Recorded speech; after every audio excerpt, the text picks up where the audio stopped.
Hey there, I'm Ariel Hennig Wood, and I'm a career coach here in Canada.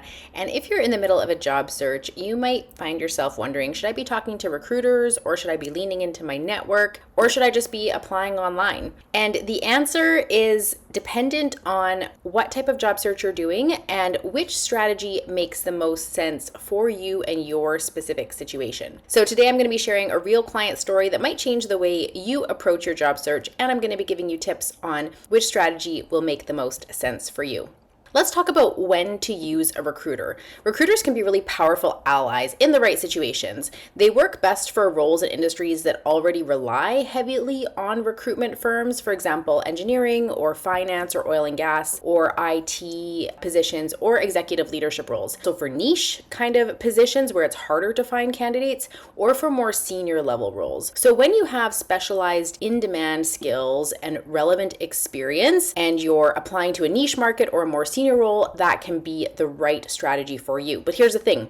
Recruiters are hired by companies, not individuals. So they're not really working for you, they're working for the company to fill the specific roles. Their job is not really to find you a job. So don't rely on them solely for your job search. They're going to be most effective to help you when your background lines up really closely with what the client is looking for right now. So if you're making a big career pivot and you've been out there for a while trying to do the job search and exploring multiple directions and it's not going the best, then a recruiter might be able to help you, but they're not likely going to be able to be your only strategy. So it's likely that you're going to need other strategies as well. I usually recommend to my clients to have 2 or 3 ongoing strategies in their job search at a time. Let's talk about when to use your network. So your network is one of the most underused, often, strategies that job seekers kind of miss out on, and it's usually actually the most effective tool for job seeking, and I'm going to tell you why. Networking works best when you're targeting a specific industry or company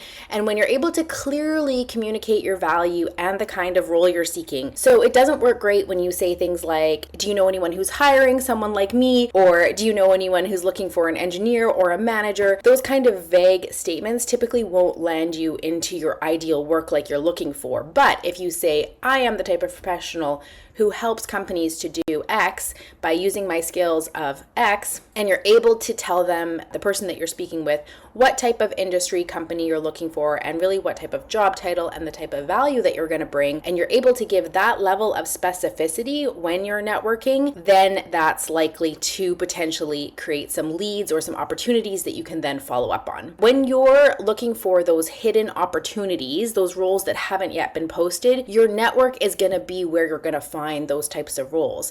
And so this isn't just about asking people for a job. It's about letting them know that you're in the market, telling them what your value is, and asking in advance for those introductions that will allow you to pitch yourself into a role when you see an opening or an opportunity. A lot of hiring in Canada still happens because someone personally recommends a candidate. We call that relational hiring. And even in a tight job market like we're seeing right now, it's still one of the most common hiring practices. So keep in mind, even a casual coffee conversation can lead to your resume being handed directly to a hiring manager. So always have your resume handy.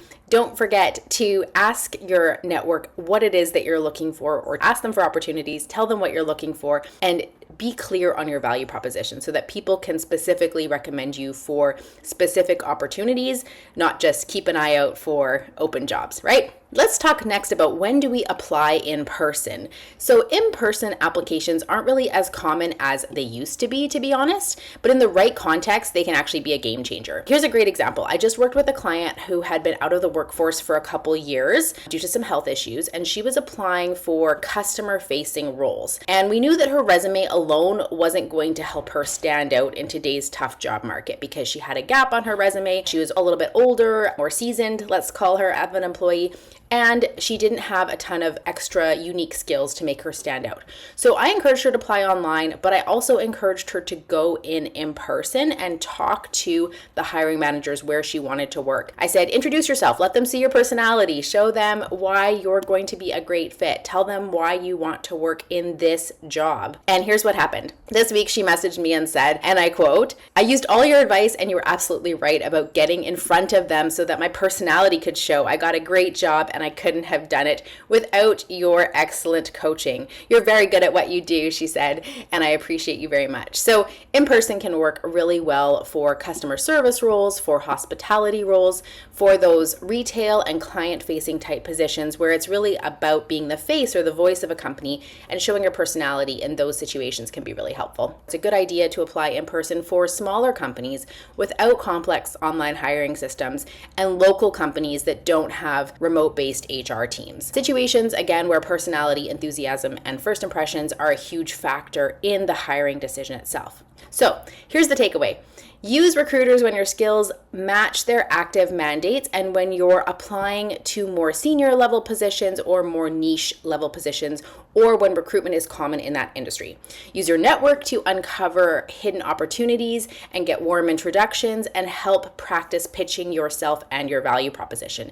And apply in person when your personality is going to be your edge in your application, or when you need a breakthrough and you're tired of just spending hours online in job applications. The most successful job seekers use a mix of strategies based on the role, the industry, and their own work situation. If you're ready to get clear on your ideal work and learn how to land a job faster, I'd love to connect with you. There's a link below. You can reach out, leave a comment, follow me on LinkedIn, or subscribe to my channel. Your next opportunity might just be closer than you think, but you need the right approach, so let's talk.